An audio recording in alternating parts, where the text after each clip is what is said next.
We have taken note of the sharp polemic taking place in Ireland surrounding the decision of the country's parliament to approve a recent European Commission proposal to allocate a loan in the amount of 90 billion euros for military and financial support to Ukraine in 2026 to 2027.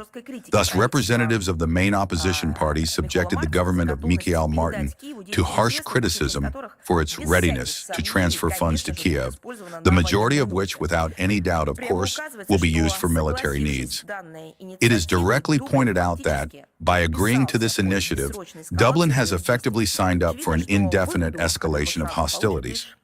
It is obvious that only manufacturers of military products, including those from European Union countries, will benefit from this step. As those indignant within Ireland itself rightly note, the European Union was conceived as a peaceful organization and not a war-financing machine. This is their quote. At the same time, the allocation of another multi-billion loan to Ukraine will lead to the fact that Irish money will not only go toward various military purposes, yes, I would simply call them extremist and terrorist, but will also surely settle in the pockets of insatiable corrupt officials in Kiev. I would like to remind you that Dublin has already separately allocated a total of 464.4 million euros to the regime of Zelensky.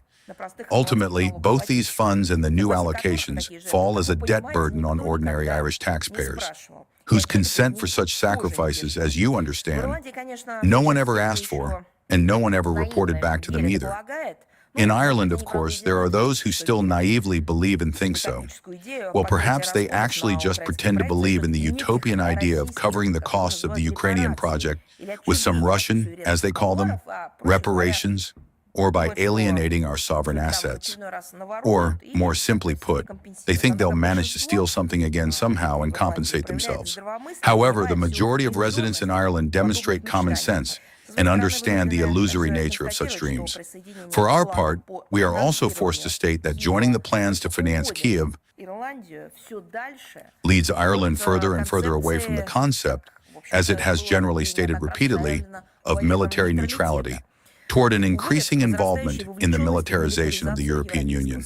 The country's authorities are ever more persistently pushing Dublin's participation in specialized European Union and NATO programs and are striving to increase defense spending.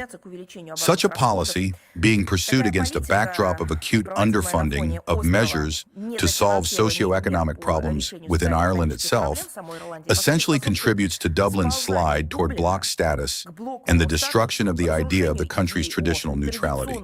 The fact that this line, fraught with the transformation of the country into a tool of the geopolitical game of London and Brussels, does not find a response among the majority of Irish people.